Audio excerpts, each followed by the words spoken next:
Olá, está começando mais um programa Crescendo em Cristo aqui pela Rádio CPT, a rádio que é uma boa companhia para você.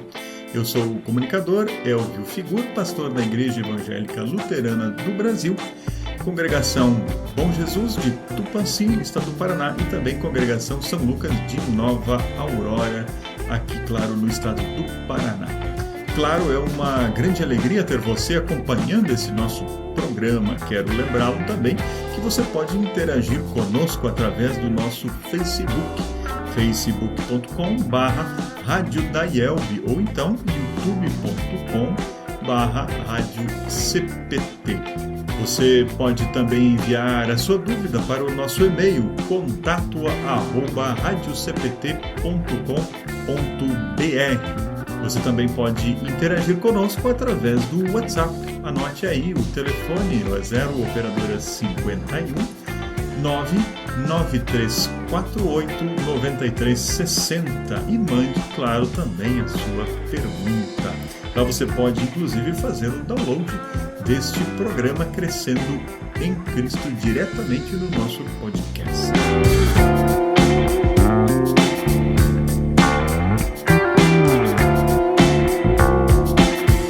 No programa de hoje, nós vamos dar início a uma nova série de estudos aqui no programa Crescendo em Cristo, Mateus, Evangelho segundo Mateus. Muito bem, vamos então destacar no programa de hoje o primeiro capítulo do Evangelho segundo Mateus. Não teremos tempo suficiente para ler todos os versículos bíblicos, é claro, mas você pode abrir a sua Bíblia aí em Mateus, capítulo 1. O capítulo 1 de Mateus inicia trazendo uma lista dos antepassados de Jesus Cristo.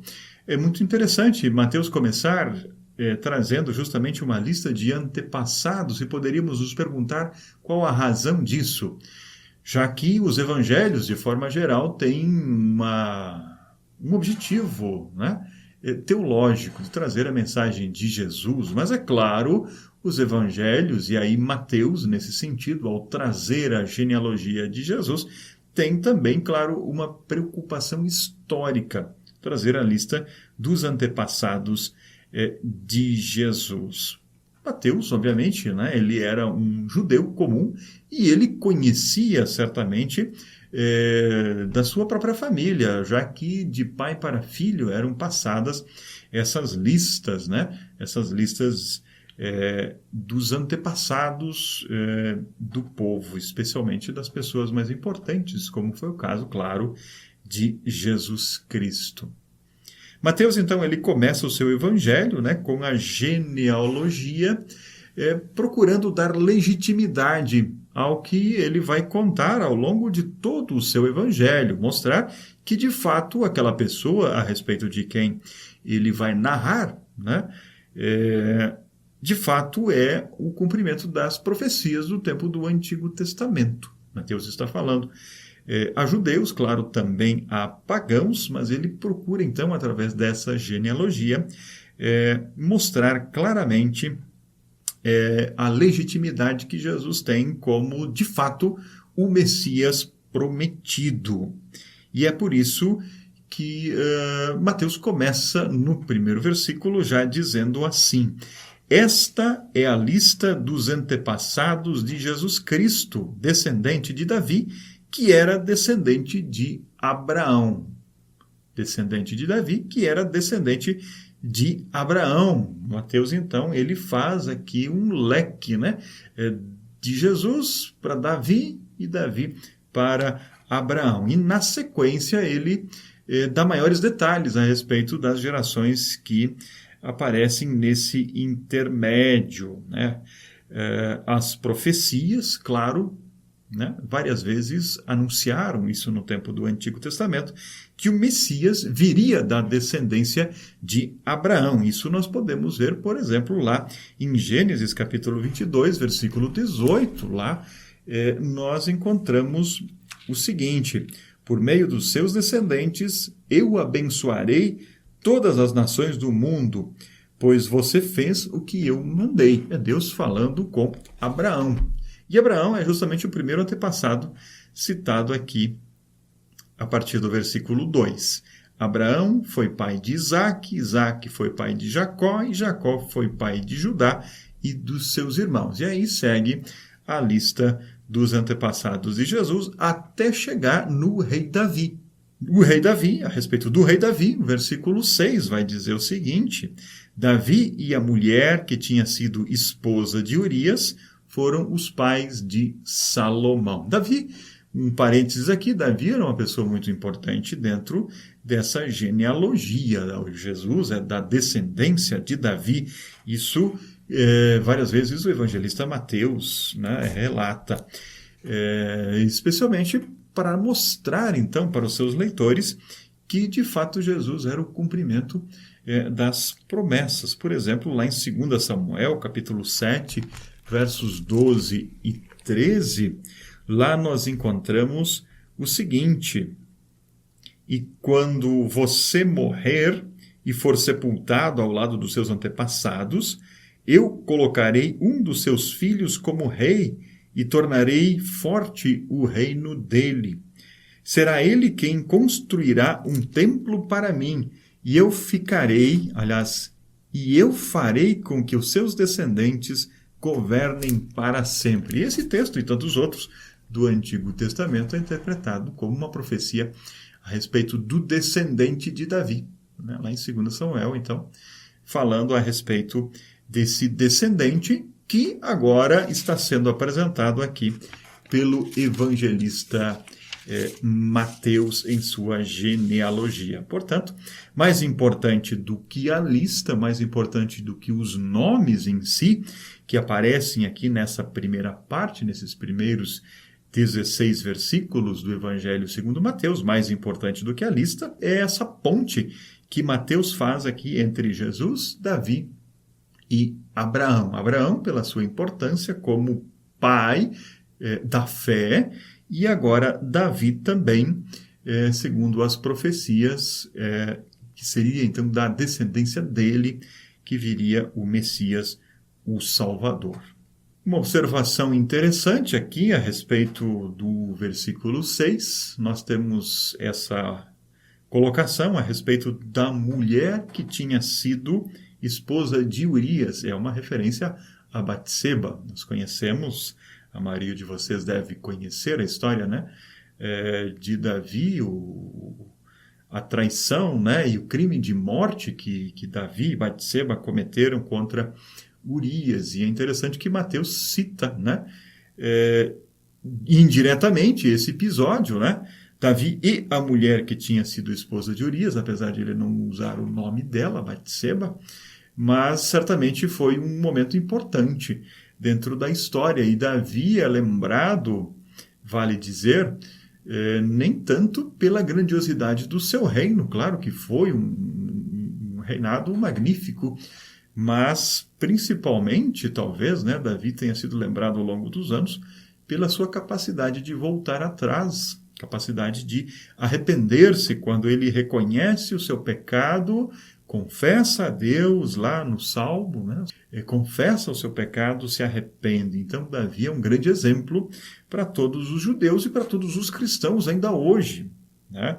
E talvez Mateus tenha isso em mente ao lembrar, né, desse episódio aqui, quando ele fala de Davi. Mas vamos adiante. Na lista, a genealogia segue, né, dizendo Salomão foi pai de Roboão, que foi pai de Abias e assim por diante. A lista segue até chegarmos no momento em que Mateus fala a respeito da Babilônia. Finalzinho do versículo 11, Josias foi pai de Jeconias e dos seus irmãos, no tempo em que os israelitas foram levados como prisioneiros para a Babilônia. Depois que o povo foi levado para a Babilônia, Jeconias foi pai de Zebatiel, que foi pai de Zorobabel e assim por diante. Então a lista segue até que no versículo de número 16, Mateus diz assim: Jacó foi pai de José, marido de Maria, e ela foi a mãe de Jesus, chamado o Messias. Mateus conclui essa parte aqui, dizendo assim: houve 14 gerações, desde Abraão até Davi, e 14 desde Davi até que os israelitas foram levados para a Babilônia, e daí até o nascimento do Messias também houveram 14 gerações. É interessante a gente observar essa estrutura que Mateus utiliza aqui. 14 gerações de Abraão até Davi, mais 14 gerações de Davi até o exílio babilônico e mais 14 gerações do exílio babilônico até a chegada de Jesus. Né? Então são três blocos de 14 gerações. Os números aqui podem ser até simbólicos, né? A gente não sabe ao certo o que Mateus tinha em mente, mas o fato de serem 3 blocos talvez possa ser, né, uma referência à Trindade, né? Por que não? A simbologia dos números, né? E as 14 gerações, 14 é o múltiplo de 7, 7 é o número perfeito no Antigo Testamento e, claro, também em Apocalipse, é essa simbologia. Agora, se Mateus realmente tem isso em mente, não sabemos. Talvez o único critério que Mateus tenha utilizado aqui é um mapa mental, uma forma de memorizar essa listagem, né, que, afinal de contas, são muitas gerações. Então, dividir em 3 blocos de 14 gerações é uma forma de fazer um mapa mental, já que naquele tempo, né, muitos nomes e esse tipo de listagem se passava de geração em geração e era memorizado e assim por diante. Então, isso sobre essa primeira parte aqui do livro de Mateus, onde nós temos então os antepassados de Jesus. Uma pequena observação ainda a respeito dessa primeira parte, que vai do versículo 1 até o 17, é a respeito da informação que nós temos no versículo 16. Jacó foi pai de José, marido de Maria, e ela foi a mãe de Jesus, chamado o Messias. Claramente o texto não fala que José é pai de Jesus, e se fizesse isso, ele estaria obviamente mentindo, porque Jesus é filho de Deus. José é o pai, sim, o pai legal, o pai, digamos assim, adotivo, mas para a lei judaica, o pai, de fato, é aquele que cria, né? Aquele que cuida. Então, José, nesse sentido, é o pai de Jesus, o pai legal, o pai diante da lei. É ele quem assume, né, a paternidade de Jesus, como a gente vai ver na sequência, a partir do versículo 18, aonde Mateus já começa tratando a respeito do nascimento de Jesus. Então, vamos a essa segunda parte. Essa segunda parte ela é mais conhecida, né, faz parte das nossas leituras, dos cultos, né? Então diz assim: o nascimento de Jesus Cristo foi assim. Maria, a sua mãe, ia casar com José, mas antes do casamento ela ficou grávida pelo Espírito Santo. José, com quem Maria ia se casar, era um homem que sempre fazia o que era direito. Ele não queria difamar Maria, por isso resolveu desmarcar o contrato de casamento sem ninguém saber. Aqui um parênteses, uma pequena observação. Normalmente nos programas de Natal e assim por diante, nós lemos esse relato assim de uma forma assim, bastante romântica. No entanto, há uma tensão muito grande aqui presente, né? Imagine você na situação de José. De repente a sua namorada, a sua noiva aparece grávida e ele nunca teve relações com ela. Enfim, né? E é natural que José pensasse, imaginasse coisas aqui, né? E ele decidiu que ele iria desmanchar o contrato de casamento sem ninguém saber, né? No entanto, aqui, justamente pela situação complexa, né, em que José se encontra, Deus precisou intervir. Deus precisa enviar um anjo para falar com o José. Vale observar aqui também, né, que, claro, Os anjos aparecem várias vezes no Antigo Testamento também, né? Entretanto, apenas em ocasiões muito específicas, questões muito pontuais, né? Fazem com que Deus envie anjos. Nós poderíamos, inclusive, citar alguns momentos em que no Antigo Testamento aparecem anjos, de fato, apenas em ocasiões muito específicas, quando foi anunciado, por exemplo, o nascimento de Isaque, né? Abraão e Sara, né, com a idade avançada, tiveram, claro, dificuldades em crer, acreditar, né, talvez, de que de fato poderiam ser pais. Diz o texto lá que Sara riu, né?